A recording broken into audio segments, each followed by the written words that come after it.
Hello. कसं आहे ना, आपल्याला प्रत्येकाला प्रत्येक टप्प्यावर कुठे ना कुठेतरी अभ्यास करावाच लागतो.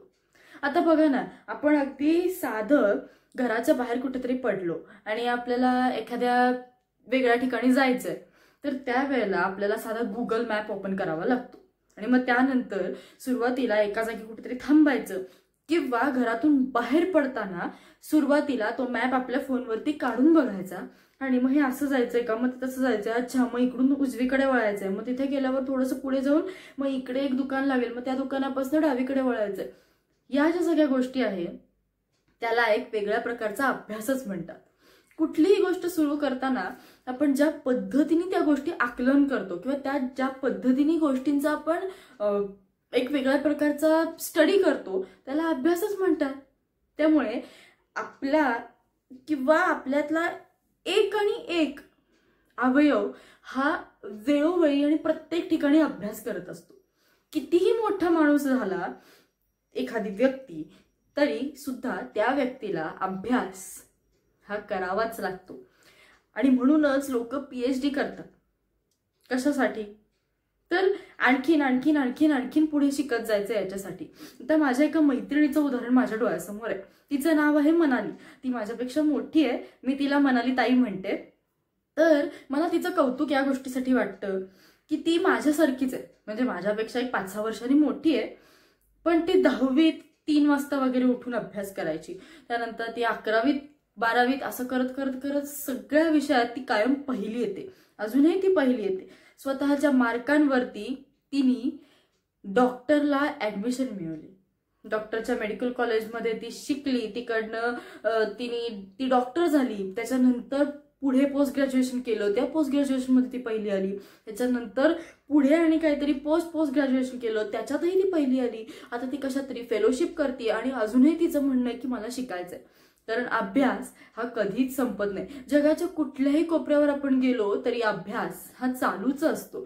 म्हणून तर आजपर्यंत आपण संशोधन किंवा गणित, भूगोल, इतिहास यातले छोट्यातल्या छोट्या टॉपिक्सवर PhD केलेली माणसं बघतोच की. अगदी इंग्लिशमधल्या एवढ्याशा विषयावर, इंग्लिशमधलं साधं एक व्याकरण घेऊया, त्या व्याकरणाच्या एका वाक्यावरती PhD केलेली अनेक माणसं आहेत, जसे माझे आजोबा होते. किंवा माझ्या अवतीभोवती अनेक अशी माणसं आहेत ज्यांनी अनेक विषयात PhD केलेली आहे. आणि PhD करणाऱ्या माणसांविषयी ना मला प्रचंड आदर आणि प्रचंड आपुलकी वाटते. कारण ते जसे शरीराचे डॉक्टर असतात तसेच ते साहित्याचे डॉक्टर असतात. शरीरातल्या डॉक्टरांविषयी सुद्धा मला आदरही वाटतो, कारण ते शिकून स्वतःच्या पायावर माणसांचा, आपल्याकडे ज्या व्यक्तीने, आपल्या त्या व्यक्तीच्या नातेवाईकांनी आपल्याकडे ज्या व्यक्तीचा जीव सोपवलाय त्या व्यक्तीला मरणाच्या दारातून खेचून आणण्यासाठी त्यांचे प्रयत्न जे असतात त्याला म्हणतात डॉक्टर. आणि अर्थात माझ्या घरी माझे आई बाबा आहेत. माझे आजोबा साहित्याचे डॉक्टर होते. त्यामुळे माझ्या घरात जवळपास दोन्ही प्रकारचे डॉक्टर आहेत. आणि अजून एक सांगू का, माझा काका आहे ना, तो ऍक्च्युली डबल डॉक्टर आहे. आता तुम्हाला प्रश्न पडेल डबल डॉक्टर म्हणजे काय, तर तो डॉक्टरेटही आहे आणि तो डॉक्टरही आहे आणि तो ऑस्ट्रेलियात अगदी छान पद्धतीने त्याचं काम करतोय. थोडक्यात काय, तर अभ्यास का करावा? तर अभ्यास का करावा हा प्रश्न आता प्रत्येकाला वाटत असेल की पुढे काहीतरी शिकायचंय म्हणून करायचा, तर असं नाही. आपल्याला नवनवीन गोष्टी ज्ञात व्हाव्यात, माहिती व्हाव्यात आणि त्या गोष्टींमुळे आपण काहीतरी नवनवीन गोष्टी शिकतो. म्हणून कधी कधी असं म्हणतात की लहान बाळ सुद्धा आपलं गुरु होऊ शकतं. होतं की नाही? कधी कधी काही गोष्टी आपल्या डोक्यात नसतात किंवा आपल्या लक्षात नसतात, त्या गोष्टी त्या बाळांच्या लक्षात असतात. म्हणजे साधी अशी नुसती ऍक्शन जरी केली तरी त्या बाळांना कळतं की अरे याआधी काहीतरी एक घडलेल्या छान गोष्ट आहे किंवा प्रसंग आहे, त्याच्यावरून ते असे छान स्माइल करतात.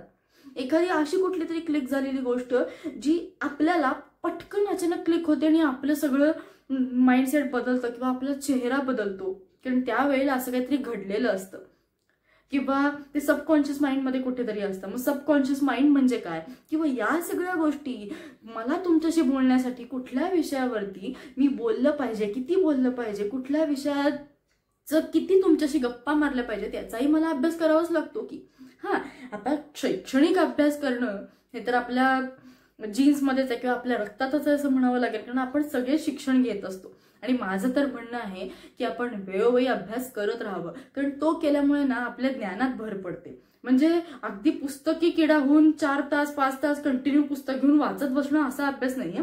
जनरल नॉलेज, आपल्या अवतीभोवती काय चाललंय, कसं चाललंय, मग राजकीय क्षेत्रात काय चाललंय, स्पोर्ट्सच्या क्षेत्रात काय चाललंय, इकडच्या क्षेत्रात काय चाललंय, सांस्कृतिक क्षेत्रात काय चाललंय, किंवा etcetera etcetera etcetera etcetera etcetera, प्रत्येक क्षेत्रात काय काय चाललंय याची किमान आपल्याला ढोबळ मनाने माहिती असली पाहिजे. बरोबर आहे ना? यालाच तर अभ्यास म्हणतात.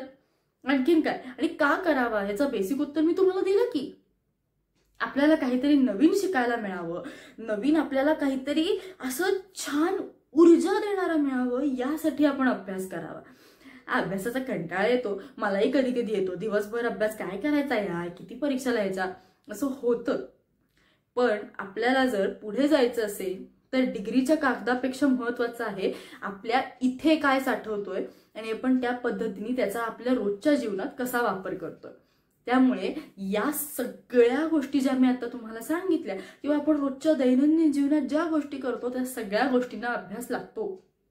अगदी मी सकाळी किती वाजता उठायचं, कारण मला उद्या या ठिकाणी पोहोचायचंय, त्याला सुद्धा रात्री आपण 5 मिनिटापासून विचार करतो की मी या वेळेला उठले तर मला उद्या त्या वेळेला पोहोचता येईल.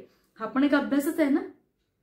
एनिवेज, तर माझा अभ्यास असं सांगतोय की प्रमाणाच्या बाहेर फार बोललं की त्याची माती होते. म्हणूनच या नोटवरती आपण थांबूया. पण तुम्ही कसा तुमचा अभ्यास केला, आयुष्यात तुम्ही कुठल्या विषयांचा केलाय, किंवा तुम्ही कुठल्या गोष्टी अशा नवनवीन शिकलाय की ज्यामुळे तुम्हाला त्याचा पुढे आयुष्यात एक छान पद्धतीने वापर झालाय, हे माझ्याशी शेअर करायला विसरू नका. आणि हो, अभ्यासाचा कंटाळा येईल पण तो कंटाळा झटकायचा आणि जमे रहो. Okay, bye.